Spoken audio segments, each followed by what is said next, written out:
Make it the truth because the truth hurts. Maybe she want it. I guess she's expecting it to be a lie, so that I guess the truth will set her free. Yes, I understand the idea that when we get a bad news, we would love it should not be true. Yeah? But even a bad news, if we know how to deal with it, won't harm us. So for us it is important to understand what harms us and what harms us not. Because what I saw in every human being, we are our own enemies. Isn't that a pity?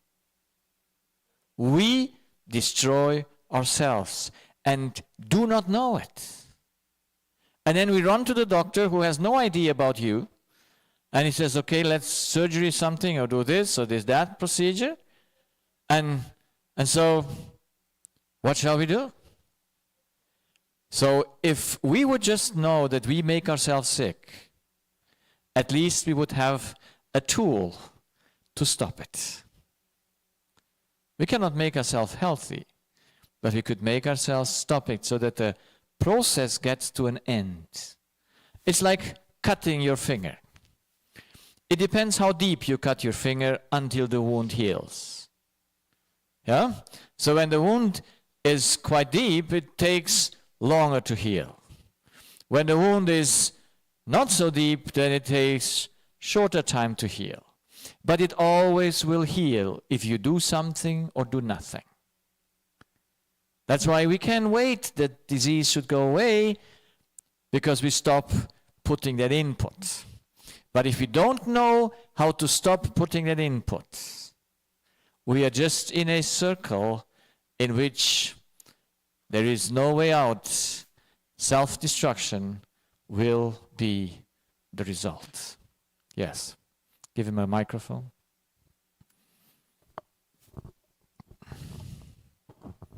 All right, good evening. Good evening. Kind of understand the thought of adults getting sick by their thoughts. Yes. What about little children when they get sick? Well, do children think the same like adults?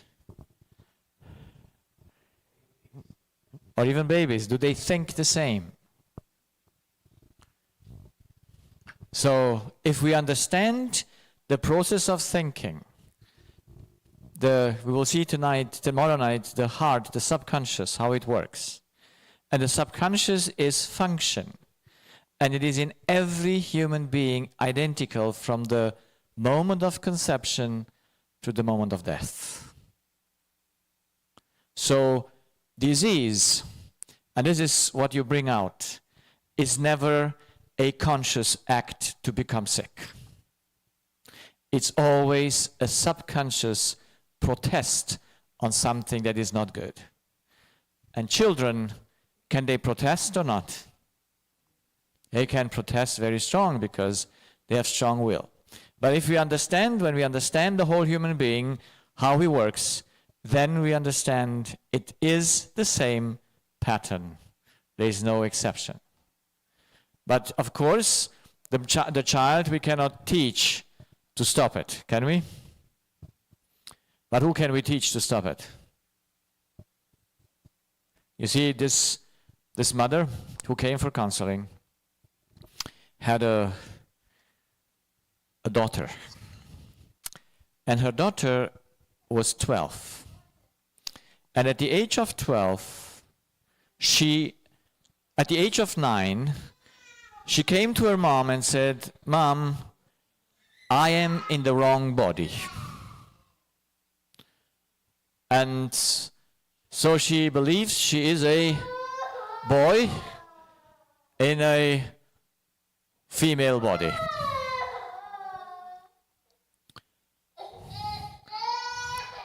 That is called will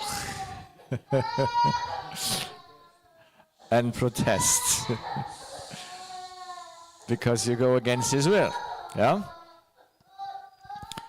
So here this lady comes to me because she has issues, but she tells me about her daughter that at the age of 9 says, "I'm in the wrong body."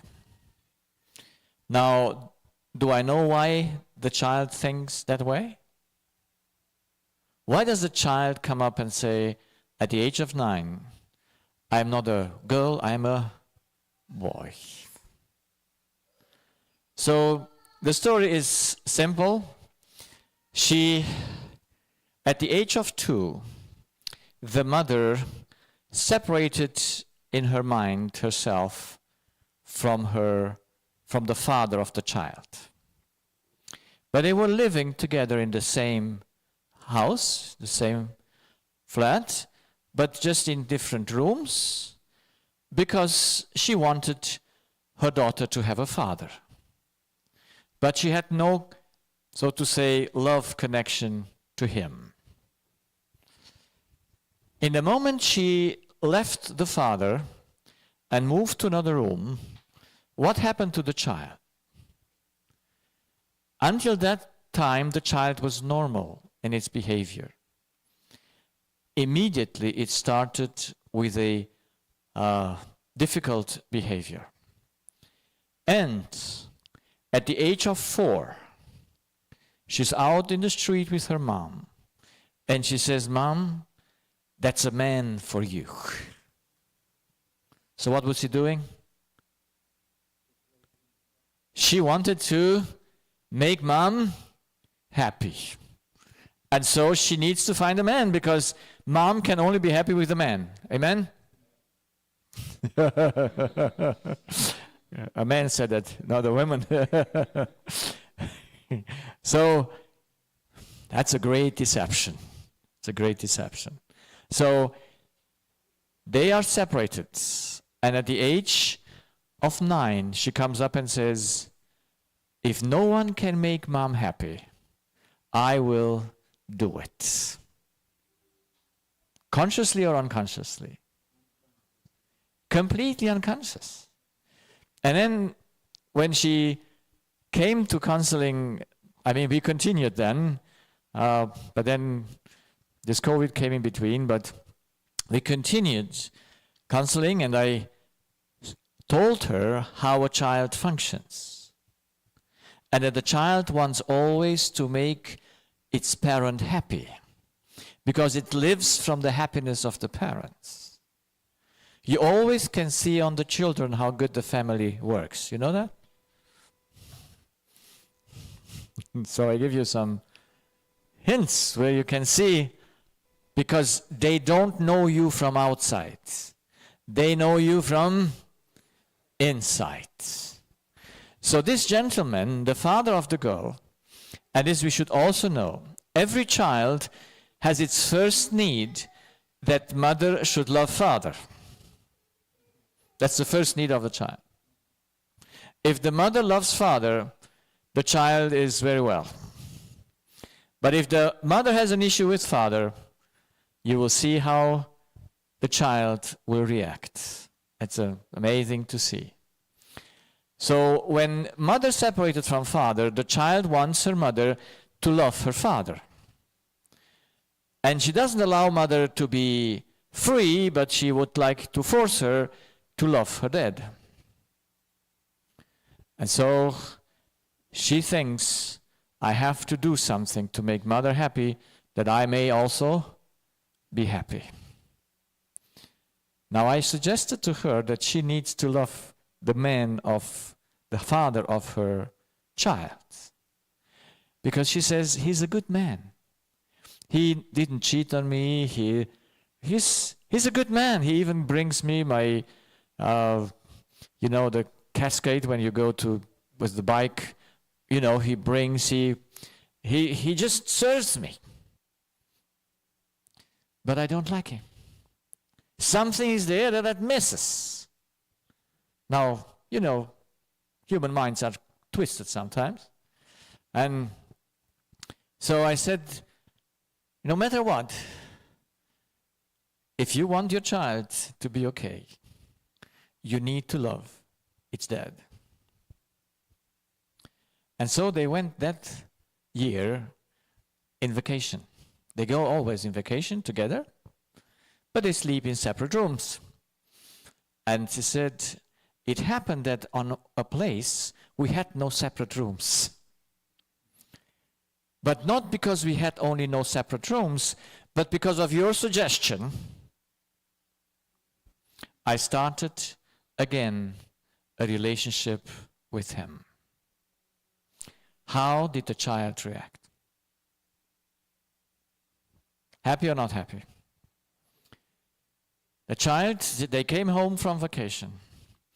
Mother moved into the bedroom to the dad of the child.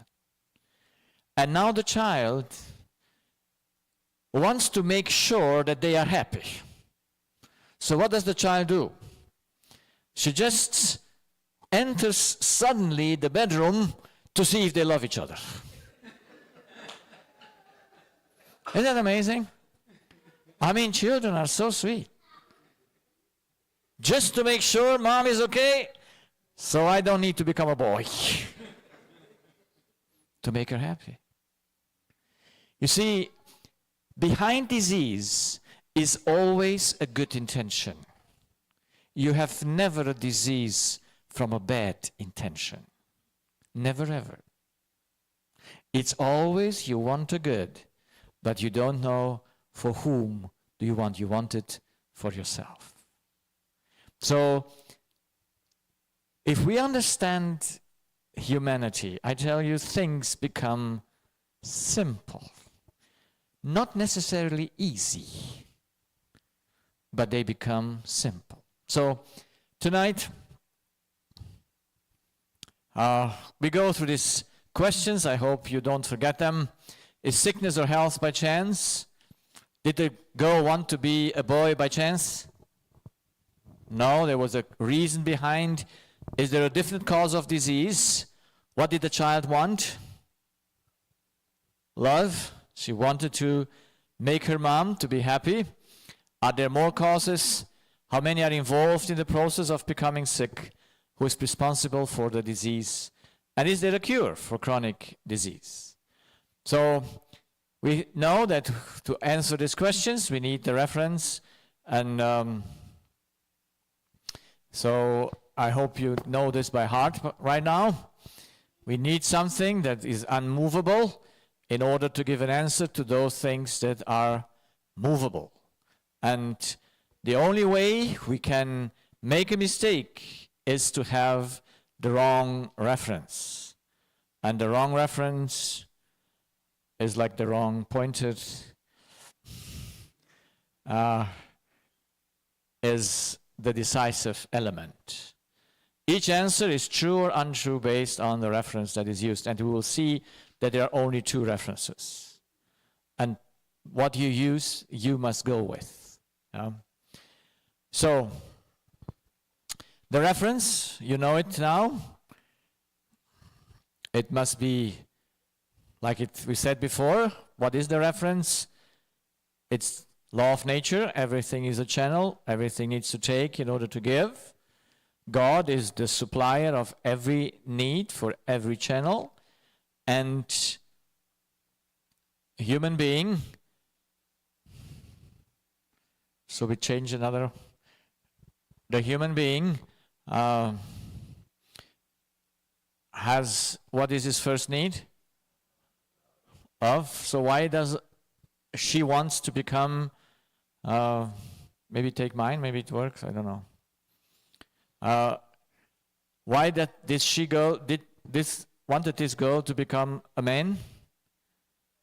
Because she had an evil thought? No, she just wanted a good thing. She just wanted a good thing. And so, what was the problem? And we'll see what the problem is immediately. It works. And where can only a problem occur? If you know the law, if we know that first we need love, where can you only break the law? I think we had it already, but maybe we repeat it. Where can you only break the law? At the entrance or at the exit? I heard exit. Well, if everything functions as a channel, where only can you break the law? Only at the entrance. If at the entrance You are inside the law, outside comes just what you took in. So the only way to break the law is to have at the entrance the wrong person. That's all that matters. And since we don't know the law, we don't know who we have where. So where is the mother for the child? At the entrance or at the exit? It's at the entrance. How long was it in biblical time a child should be trained so that mom and dad should not be anymore at the entrance? At what age? At 12. So you are 11. So you have a few months and then mom is gone. But mom is not happy with that. Yeah? Because she wants to keep her boy, to be dependent on her. We are not aware of this. So, and we don't know how dangerous it is. We don't see anything wrong with it. And as long as nothing happened, everything works fine. If this lady would have stayed with her boyfriend and didn't get bored with him, the child would have never developed any wrong behavior or any desire to become a boy. But when something happens that is not according to our needs, then we have an issue. So, we have learned the human structure. Do you still know how many parts we are of? How many parts are we of? Shall I ask the adults? That's the structure means you need to know how many parts are we. We are out of 2 parts, yes? We have a body and we have a spirit. And together they give the soul.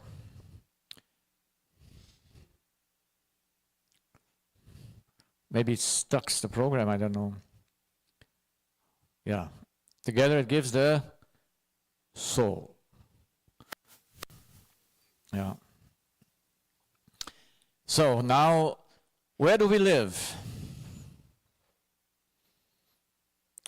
We just live in this sphere between the cortex and the spirit. Everything that happens in us happens in the soul. Let's see how that works. Now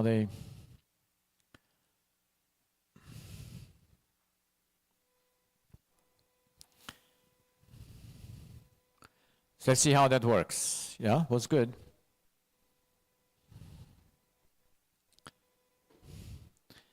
So, where do we have the eyes? Where do you have the eyes? In your body or in your spirit? They are in the body. Where do they lead the information? To the cortex. Who sees what you see? The spirit sees what you see. Very well. So, it's good. At least a few boys will go home to be happy. So we have the ears. They are in our body. They lead the things to the cortex. And on the cortex level is the spirit who hears what I say here. Then your whole body is connected with wires to feel. Who feels? Your finger? Who feels? Only a spirit can feel. You know that no one can feel? Why can the body not feel? Because you cannot take any decision. You feel pain, you say, well, what can I do? So the body feels nothing. He only transmits. And since the spirit needs to say, oh, this feels good, or this doesn't feel good, he has to go and do something against it. And if it's feel good, he will continue. Because he has the decision about the things that he wants and not want. So the smell is the same. The tastes, yeah? So you see, it's a work that is a combination work. Yeah?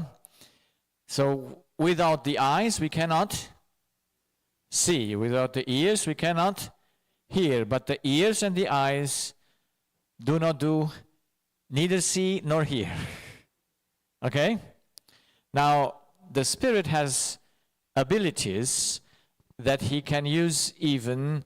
So God is a spirit, yes? The angels are spirits. Can he see without eyes? Yes or no?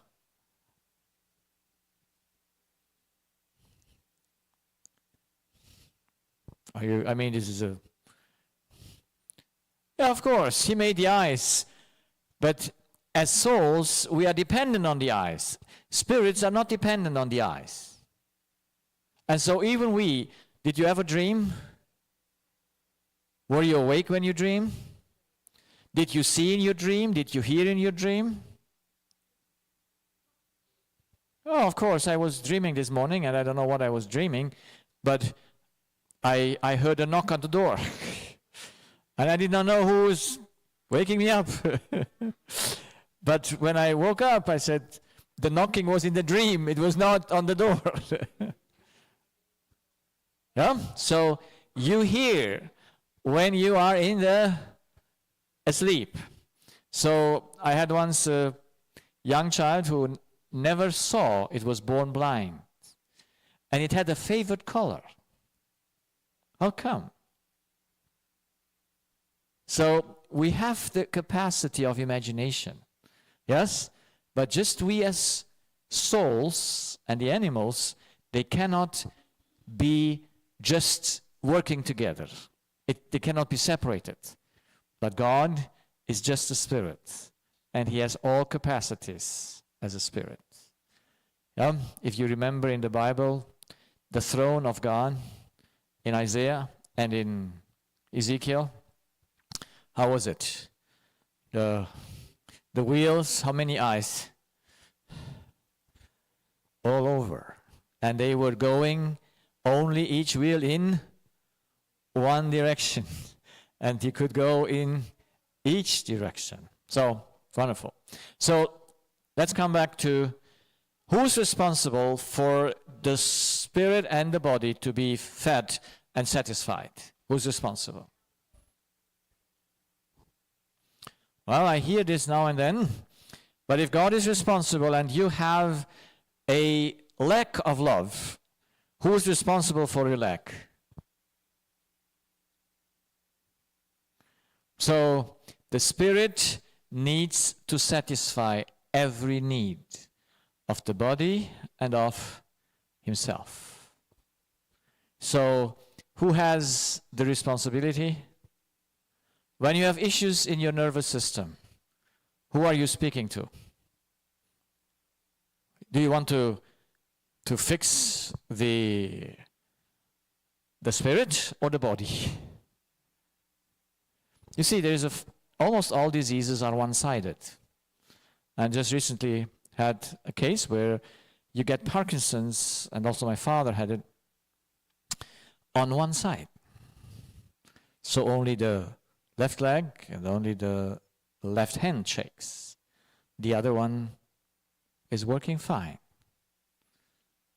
How does that happen? Because very simple. The spirit puts in one brain side the wrong electricity, and the other one the right one. And this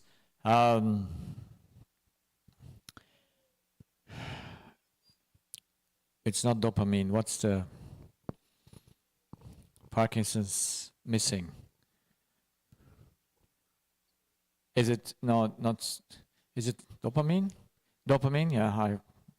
So it's amazing that dopamine that is produced in the right side of the brain, in the right side limbic system, or not produced, how does it get to the muscles? Over which transport? About the blood, yes? The production of the other side won't, because that is also released in the blood, won't go to help the other side, but just works on that side what it was made for. Isn't that amazing? Yeah? So you have autoimmune disease just in one eye, and on the other eye, nothing. How? Because those antibody, they go through the blood in the one eye as well as in the other eye. Because you know in the blood you have the elements different in each place or the same. So you have, if you take blood from the right side or from the left side, does it make a difference? No. Why? Because it works through the law that everything must be, how can I say, well balanced in a closed system. Yeah. So here you see that if they have a problem with their left leg, and even you give him dopamine, it won't really help, because it must be produced by that side, because that what is produced by the other side won't work. Because the surface of the cells from one side are different than on the other side. But in science, there's no mention why you have one-sided affections. They just say it's random, it's by chance. But disease, that was the first thing I learned in my practice. Disease is never by chance. So, if we have issues with our nervous system, who do we need to talk to? To our spirit, to our mind, to see what is he doing wrong? Because if he would understand what he does wrong, he might stop that process. I had the experience when my father listened to me. It was better with him with his Parkinson's. But you see, some people listen for a while and then they say, oh no, and it's very hard with your own family, is it? Because your own family says, we know him from his childhood. Is this stupid little boy? How can he tell me something? You know? That's how we disconsider instead of trying to find it out if he's right or not. Then we have hormonal system. If you have a hormonal problem, if your period is not working well, where do you go? You go to take some blood tests? Yes, you can. But will they tell you what's the problem? No, you know, it's the spirit who makes that unbalance.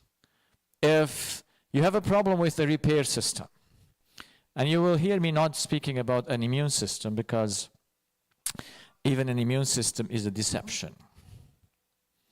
Because it gives the idea that there is a fight between elements. Can there be a fight within elements? Yes or no? Are you with me? Can one gun shoot another gun? Yes or no? So, you need someone who shoot it. That's why the real term is repair system. That is, we destroy our body, and if we stop destroying it, it will repair, like the cutting of the finger. And you don't need to do nothing. It will repair. As long as there is power, it will repair. Your broken bone will repair. Even the stitches will heal sometimes, do you? From the cactus. Yeah? So everything that is physical will finally heal, because it is repaired. But if a person comes to me and says, oh, I have this pain in my arm for 6 years, and she had an accident with the car. She was an Adventist lady, and as that car accident broke her plexus on the right arm. So she was paralyzed on her right arm. And she came to the meetings where I was, and she said to me, I have for 5 years this pain. I said, pain for 5 years cannot come from the accident. Because pain is an active thing. There must be going on there must be a healing process. Pain must go away. And it cannot last so long. Except you feed it. Except you feed it. So what was the feeding of her pain? She said she was in her 40s at the end, I think. And she said, well, God loved me until I had the accident. And now, since I have the accident, I cannot work anymore with my right hand.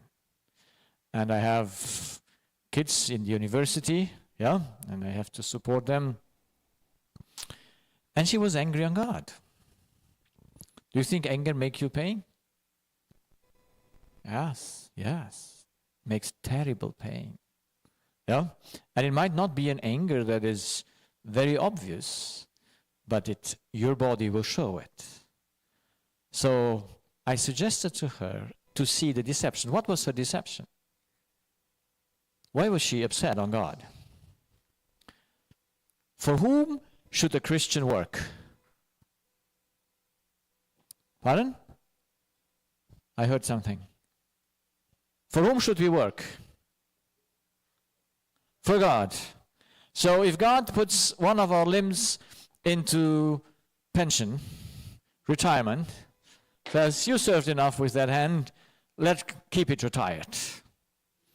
Do you agree with it? Yes or no? No, because you use the hand for whom? For yourself. You're not aware that it's not possible. So everyone is living that illusion that he uses things for himself. And he sees God as his enemy when he loses something that he believes belongs to him. So almost all diseases come from the bone marrow. That's at least my attending physician said. Who was that? Solomon, yes. Solomon says, a merry heart is good like a medicine, and the broken spirit up to bone. Now, is it easy to have a broken spirit? Yes or no? Yes. What is heart? To have a merry heart. Try it. When your spouse or someone else is not really the kindest person. Just have a merry heart. You will see it won't work. Yeah? So he concluded a merry heart is good like a medicine and a broken spirit dries up the bone. Because you know when we have an autoimmune disease, against what are our medications? Against what? Against the bone marrow. We want to stop the inflammation. We want to push it back. That's what the body brings as a signal that something is wrong. You see, I tell this sometimes to my patients. I said, look, we are like the firemen. When we hear the siren, we just go fast to the place of the burning, and we take off that siren and leave the place. Is that a good fireman? But this is medicine. This is medicine. You will quench the alarming system. Instead of taking it seriously, say, let's see, what is the alarming system? Tell me, where is the fire burning? Because we take away the alarming system and let the fire burn. How smart is that? That's not smart at all. But we are very happy when we took some fire alarm away. But you say it doesn't really work in real life. I had patients at the beginning of my practice. I observed that when you take off the tonsils, because you have recurrent tonsillitis, infections of the tonsils, do you think you solved the problem? So there was a 17-year-old guy. He said, I have to take them out. I didn't recommend him, but I said, well, it's up to you. I gave him to go to the hospital, and he took them off. And after about 3/4 a year, he came back. I don't know why he came to see me, but he came, and he was very happy. I have no throat pain anymore. But I was curious to see, where did the pain go? And then he said, he has knee pains. You see, you'd never escape. You never escape. You go to surgery your knee, then you get asthma. It's almost everyone in the hospital, they get their second disease. Just because you on one side pushes back the signal, but God made it so that the signal should be listened to. But we don't listen to the signal. We just listen, to our subjectivity. We want to get rid of the pain. We don't want to learn out of it. We don't want to go deep into it. I tell you, when I'm sick, I get so deep in myself. And I go through those things that make me sit, and I said, Lord, how could that happen? And I go specifically to see it and to realize and say, well, there was the deception, so that I can get rid of it. Because we must have the ability to search our hearts in the depth. And you know, if you have no signal, you won't do it. And some people, even when they have a signal, they don't do it. Yeah? So we have digestive system. And then we have the blood sugar balance. You know, blood sugar is a very nice place, many nice thing. I just recently also had a lady who got her diabetes type 1 in her 40s, 2 years after the death of his father. By chance? No. But here she has this device because she has a tendency to fall low in sugar. And she came the first time to counseling, and since she has this tendency to fall low in the sugar, she has a beeper in her there that she make her to pay attention. And whenever we talked about things that went into her inner life, the things start beeping.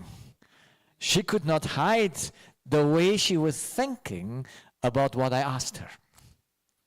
I tell you, with sugar, you can measure almost everything. Because it responds immediately. It responds immediately. Very fast. I saw people, when I tell you this story of it's a little bit fun, but there was an elderly lady. She had type 1 diabetes, and she took her medication all the time, punctually. Never she changed anything. In her whole measurements, it was always kept in a certain good level. But her long-term sugar, the A1C, was high, about 8.5. That is a higher level. Yeah, it's about 6.5.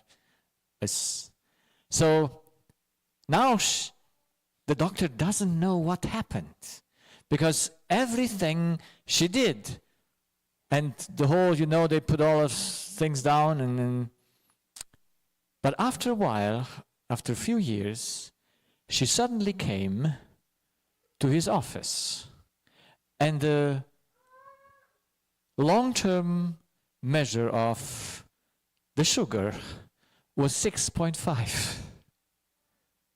And he says, How does it come? We didn't change medication. We didn't change nothing. How you had so many years, and he waited for half a year to see if that still remains like that, and it still remained like that. And then he was smart enough as a physician to ask her, what happened half a year ago? And she said, half a year ago, but don't laugh, my husband passed away. So she was keeping her husband. She was, how can I say, she was taking care of him because he was disabled. And imagine someone wakes you up at 3 in the night to bring him to the toilet. How would you react? How is your sugar going? Where is your sugar going? Yeah? So they never checked the sugar in the night. Because since she had to take care and had to wake up every time to help him, her sugar was on long term not right. And now that she had peace of mind, she could sleep during the night, her sugar was fine. We might have even tested if it not would be fine without medication. But the doctors are not so inventive to try things out. I'm not an internal medicine, so I don't deal much with those things. But if I would, would be nice for me.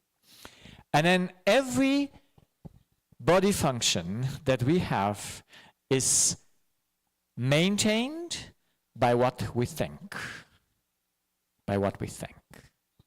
So your thought is the most important for your blood pressure, for your sugar, for your stomach, for everything you have in your body is responsible the way you think.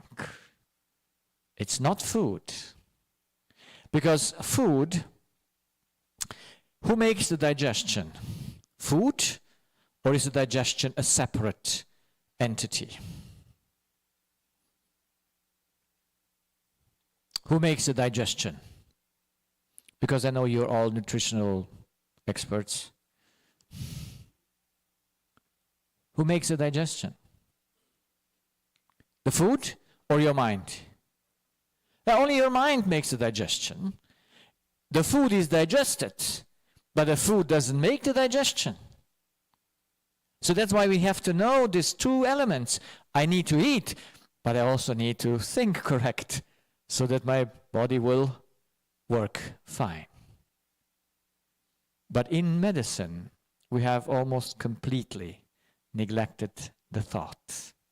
Because you see, if I would be a businessman or a pharmaceutical agent, I would like to sell the insulin.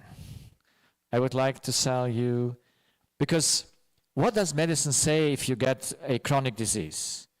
If you have hypertension at the age of 15 or 20, what do they say to you?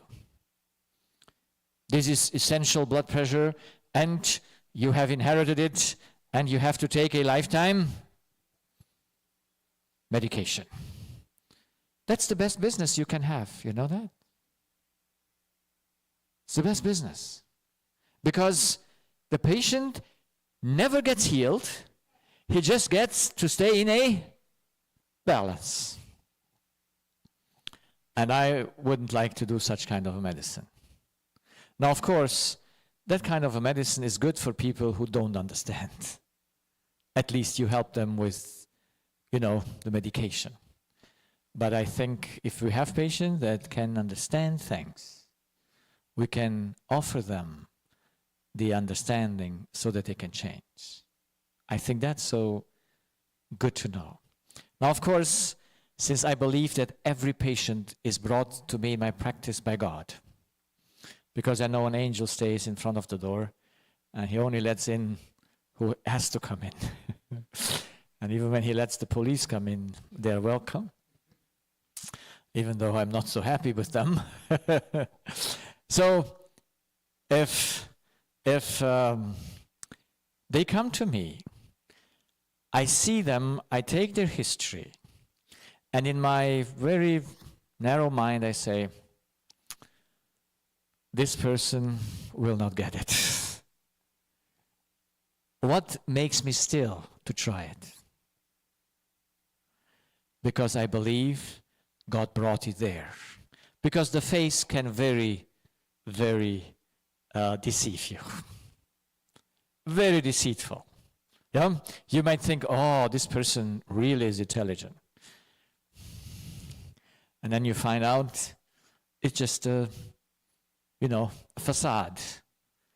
And there where you thought, there is nothing, suddenly there comes up and say, I understand.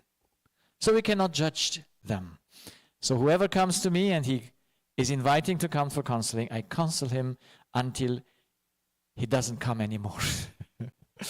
That means I finished him up and then he is going to go. So here we have the only problem that we have is not where to eat and what to eat. The only problem that we have is where do we satisfy our need for love.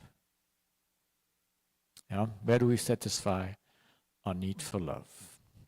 So we see this happened in this lady we saw last night. So the case is simple. That's why I learned it. But every case is the same. You have loving thoughts. You're free. You feel good when you love. Then there comes the information about the love source. And that information is not according to the needs of the spirit. And then you change your mind. And in a split of a second, you have headaches or my wife is amazing. When I get her nervous, even though I cannot do that, she immediately gets earache on the left ear. Yes?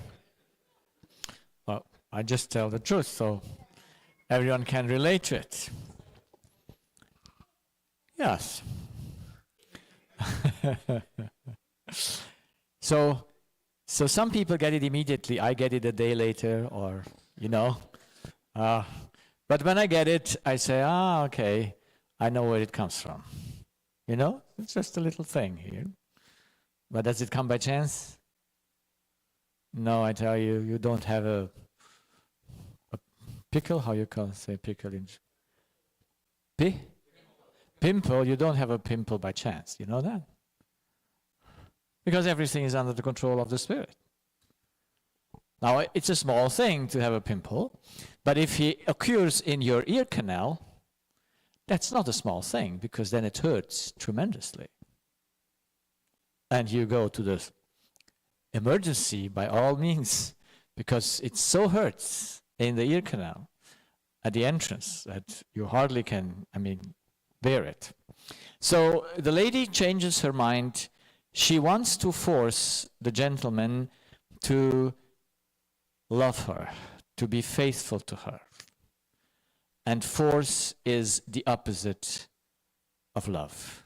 Do you agree? You see, we need to know.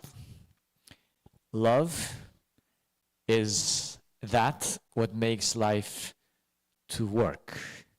Force is that what destroys life. I saw it in all cases. Because you believe another is, how can I say, he is in debt to you to be faithful.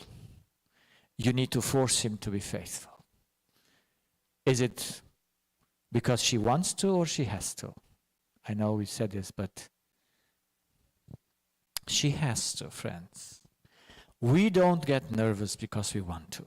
At least I never want to get nervous.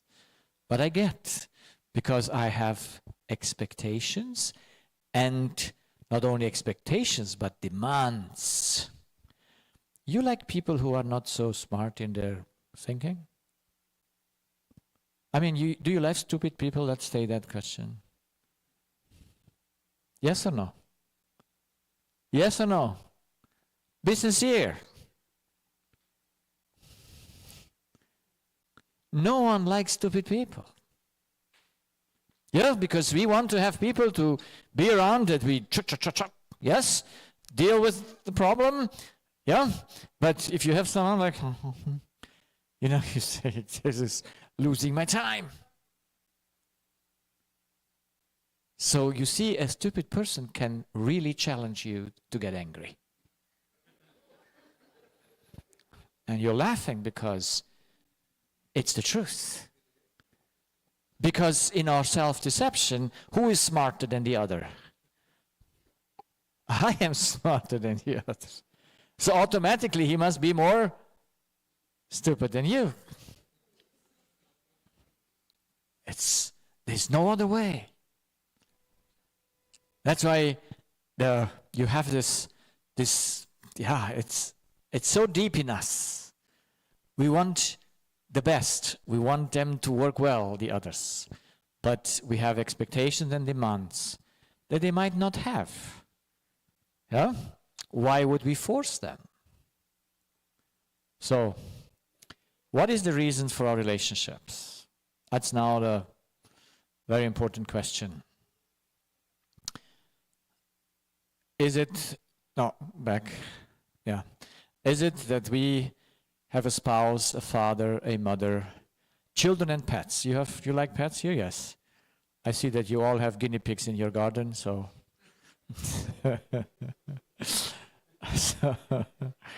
so do we love them to give them love? That's why we are in a relationship with them. Or do we want to be loved from them? Is that why we are in a relationship? Go on. Now back. So why do we are in a relationship? Pardon?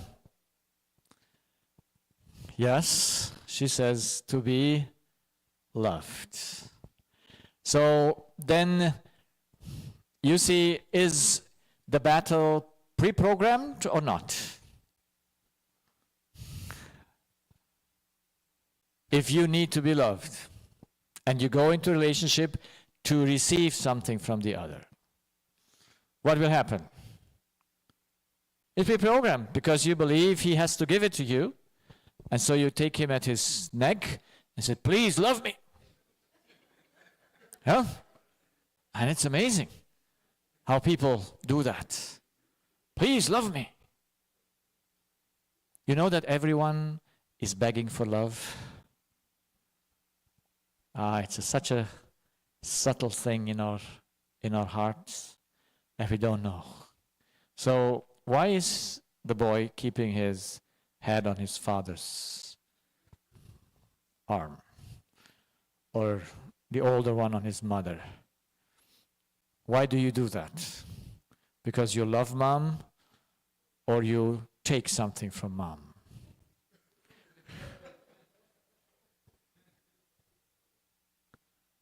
You want to receive or you want to take? Yeah, so you want to receive. So every problem in the human being, there is no much more. We saw this morning, everything starts with self-deception. And the self-deception has this effect, that it makes your relationship your destiny. So, because you don't go into a relationship in order to give, but you go into a relationship in order to receive. So the two roots is there. I am dependent for love from the acts and existence of others. So either others don't do the right thing, or they pass away. And then you get into trouble. Because you need them to love you. Do you think anyone mourns for the dead, or he mourns himself? What do you think? Yeah, you might think you mourn the dead one, but no one does that. Because they mourn themselves because they don't have the dead one to love them anymore. That's why they need their loved ones. That's why they have to go to the psyche and have contact with their dead ones. Because why? I have met during these years so funny stories. You know, this is the lady, her husband dies, and she comes to me after 5 years of his passing away. And she says, in my house, all things remained like he was present.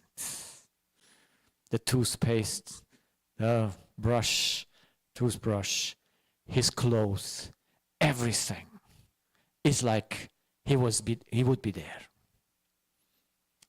Sickness,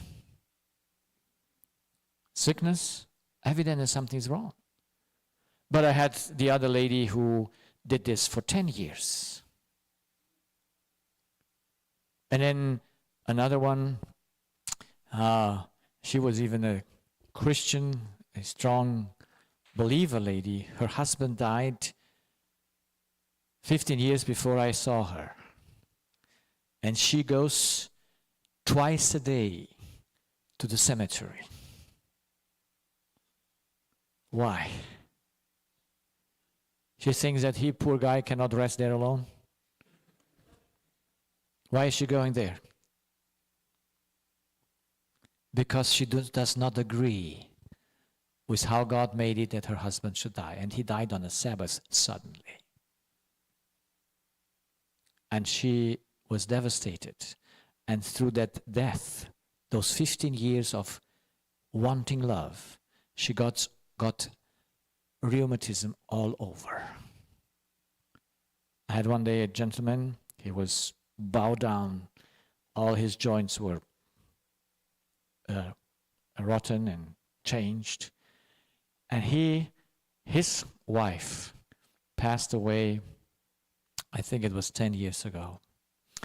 He says, I sleep every night with her big picture in the bed.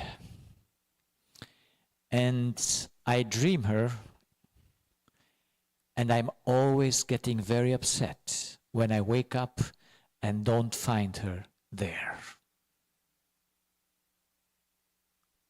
You have patients, they have to dream their dead ones every night. They come to visit them, and they like it. Yes, they don't know how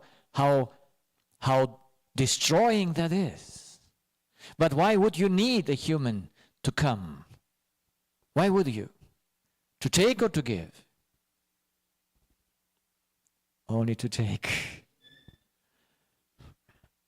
I tell you, and it is a serious thing, you know that no one ever smiles for free to you.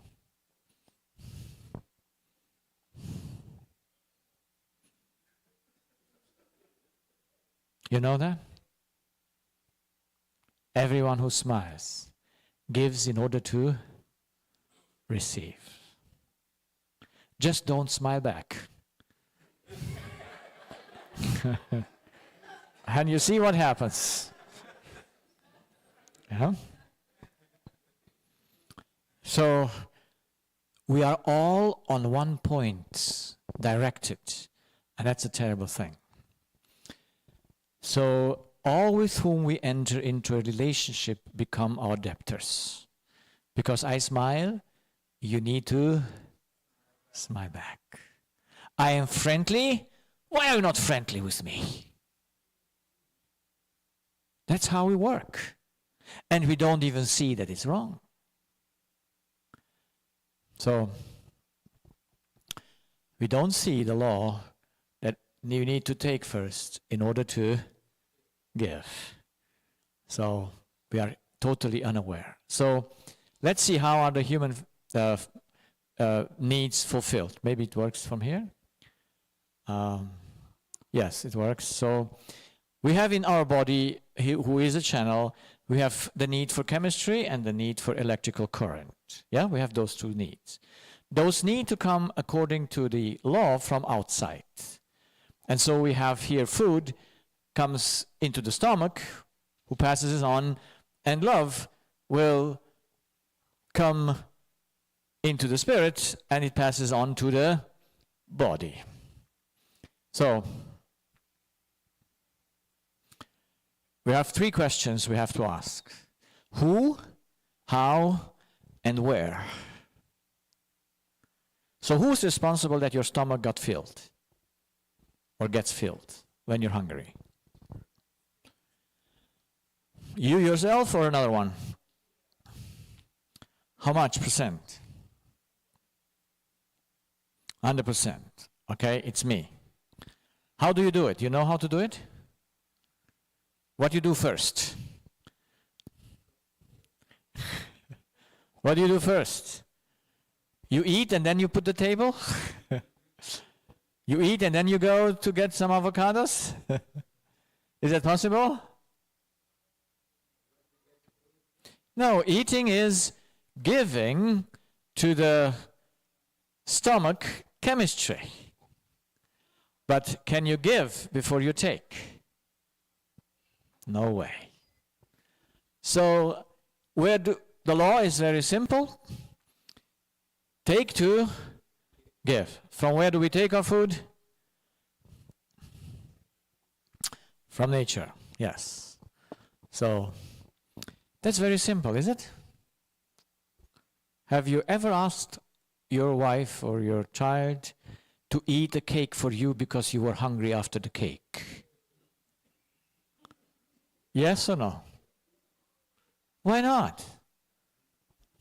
Can they eat for you? No, because there's no connection to your stomach with them. So we would never come to the idea to say, please eat this for me so I feel good. Where does love come? Who's responsible that my body and my spirit has enough love? Who's responsible? Who is? We are. How much percent? How much percent? So your spouse has no place in there. Yes? So me 100%. So how do we do it? Now you need to know how you do it. Well, you see, on physical level, take and give is simple. But on spiritual level, you have to fill that take with content. Like you do it also on physical, but that's not a hard time. So how do you satisfy the need? By what? What kind of thoughts?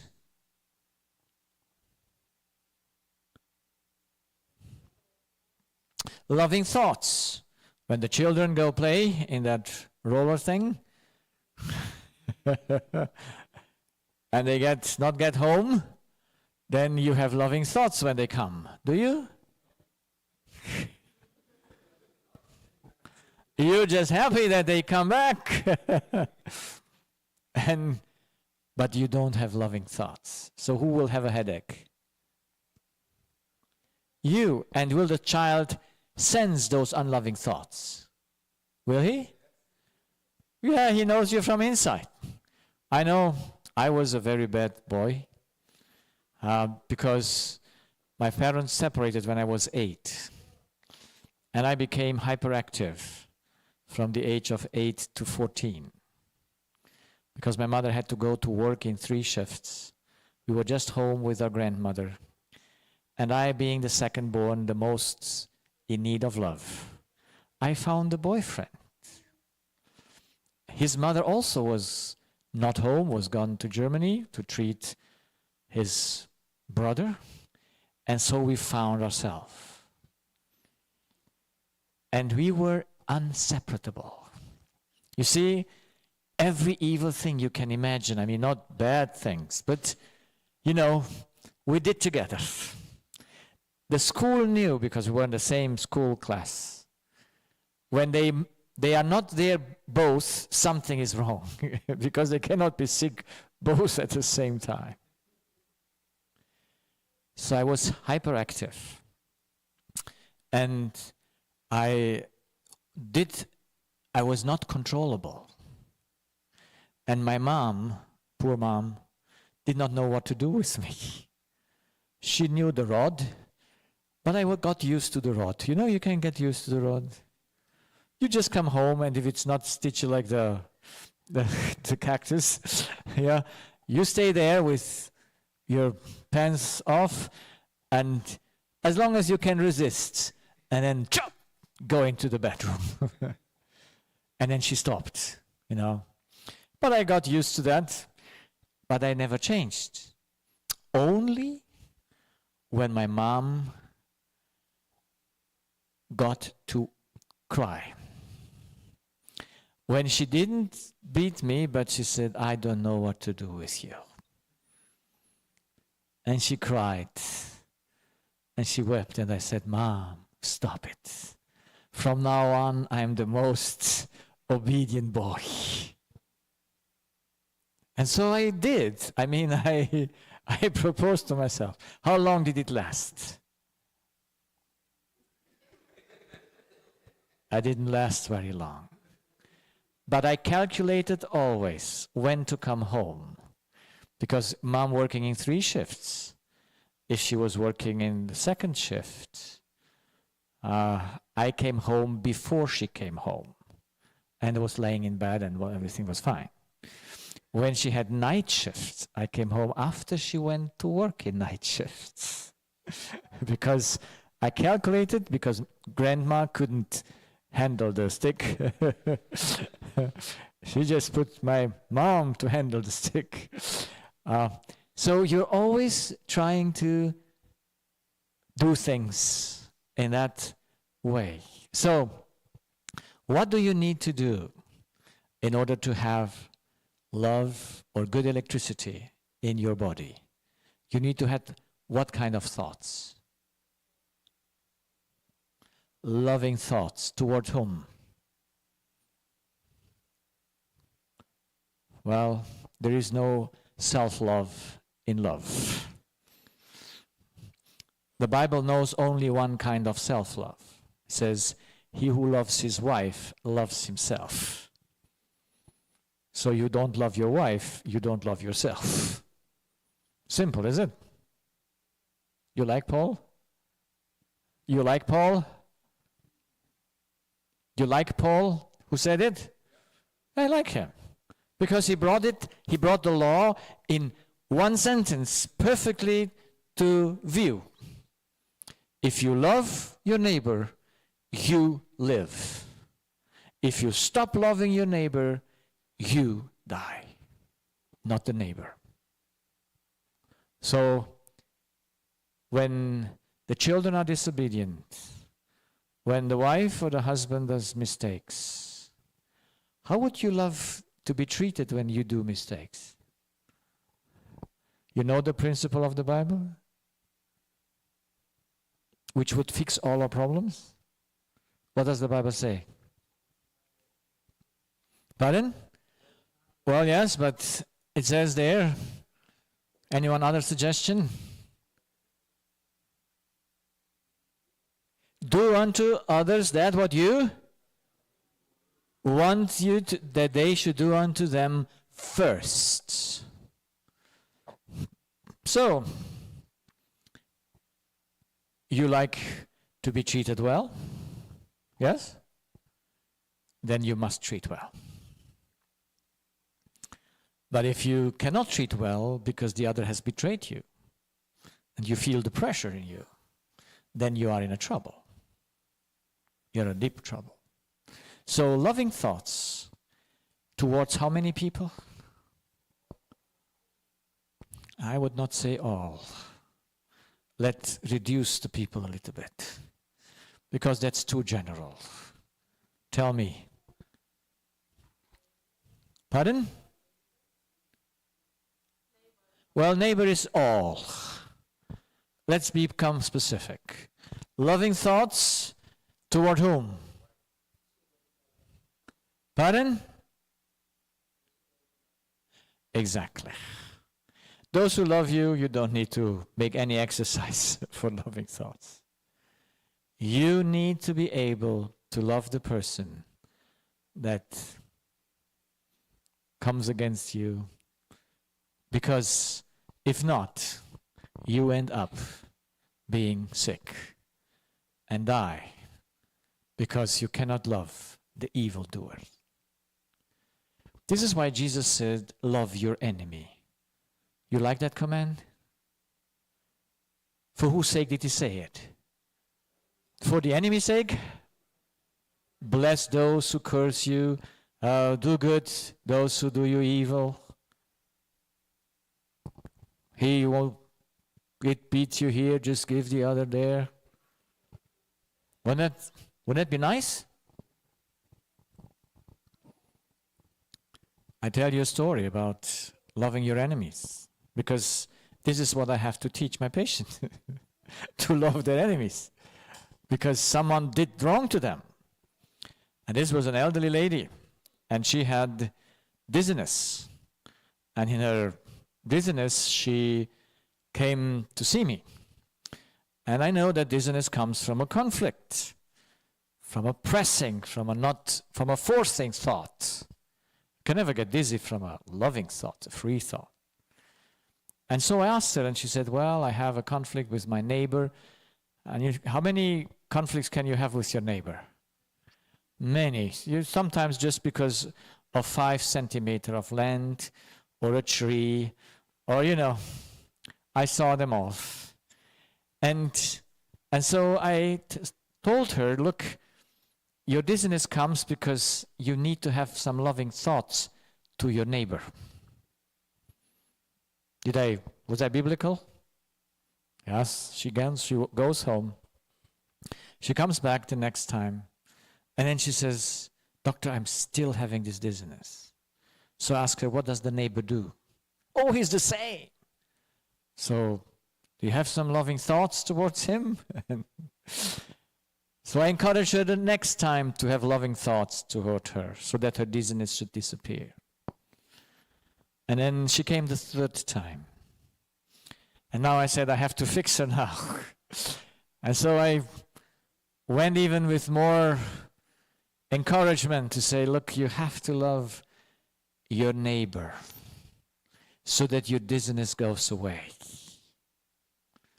And then she looks to me, and suddenly she says, Doctor, I believe you are on the neighbor's side. So you see, you become an enemy to help them that are sick. When you tell them you have to love your enemy, you become the enemy of them. So, the deception in us says, I need to be loved to receive love. You can watch any sermon in any church. You will always find the idea to be loved and to receive. You will always find that in the center, because we're not aware of the deception that is in us. But that is the act of an other one. So can another one think for me? Can they? No. So here, this is an impossibility, because the law does not permit that anyone should enter my spirit. And so I have to take love from where? In order to love the unlovable. Because God can love how many people? The evil one as well as the... You know that is the only mark that will separate us from the world, that we can love everyone, especially the evil one. Because that, the human mind cannot produce.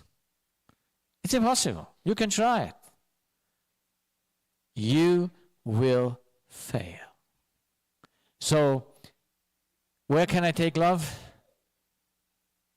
It's only from God. But the problem is that we don't see the taking. So, let's see the basic law related to the human being and come to an end. So God made us to be a channel. The Spirit is a channel. And He must take love and take it from God. Is there a choice to take it from another place? No, because it's not a choice where you take your air. Yeah? the dependency, the need, the source where you have to satisfy your need was never given by God to be a choice for any of his creatures. Because it would be stupid to do that. Yeah? So I made you to take love from God, and now I tell you, oh, you can go somewhere else. No, it's not possible. You'll die if you go somewhere else. So we are dependent on God, and whom do we give the love? To the others. And where does this love go? Into our brain as power. So the more you love your neighbor, the better your health. You like the concept? You like the concept? I'm excited about it. It's just not impossible to do it in the deception that we have. Because our brain lives from the thoughts that we have towards our neighbor. And if they're judging thoughts, if they're unsatisfied thoughts, your brain will show it to you and your body will get your sickness. So the deception says it the other way. The spirit thinks he does not need to take. That's his deception. We will see tomorrow night what the deception itself is. And so he just gives love. From where does he give love? From himself. In order to receive. And where you want to receive, you always take. You're not aware that when a lady says to her boyfriend or husband, I love you, does she say it because she loves him or because she wants to have the answer, I love you too?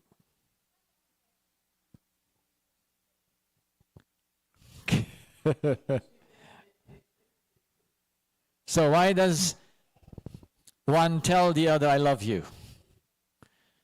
Because they give something or they want something? They want something. And the more nice they say it, the more they want. It's such a deep deception. To use the words, I love you, in order to take from the other one that he needs to be loved from the other one. The same thing happens with God. So we think we can give God something. That's why we studied that the other night. And then we want to receive from God something. Do you want something to receive from God?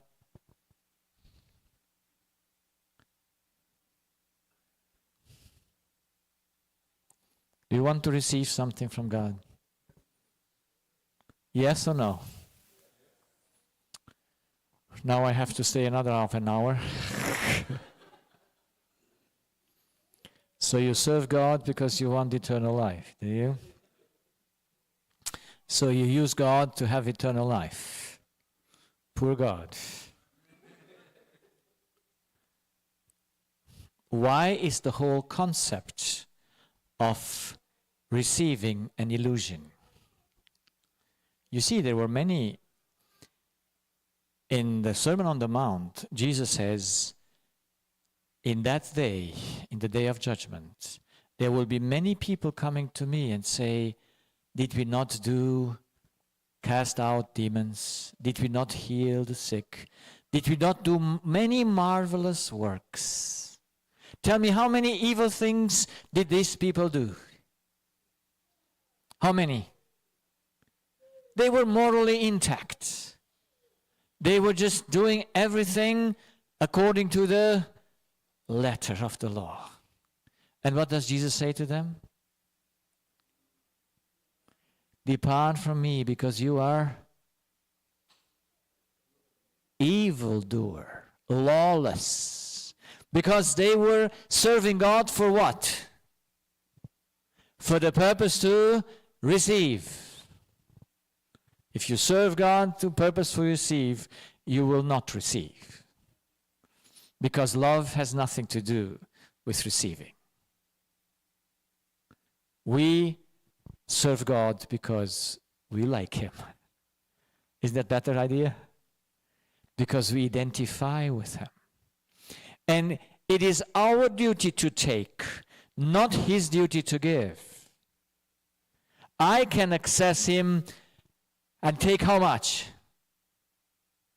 How much I want. And the more I want to take, the more I can give. Was it Jesus' responsibility that John took more than Peter when Jesus was present? Was it not the same Jesus? So why did John go further? Because he wanted more. So that's our duty. The more you go, the more you know how to unclose that place to take, but you do it. And then you go and share it, or you go and use it. So never expect God to give you something. Because He didn't make us that He should give us something. Because He put already everything to our disposition. It is us who need to access it. It is us that have to use our spirit to say, how can I get to the place that I will love the ones that I cannot love? God cannot do that for you. It won't happen by accident. It cannot happen by accident. So, what is the problem that we have? Why do we give in order to receive? Since that is exactly the opposite of the law. It's the opposite of the law. That's why Jesus says, you were lawless. You did all that is good, but you did it to receive. And that's not going to work.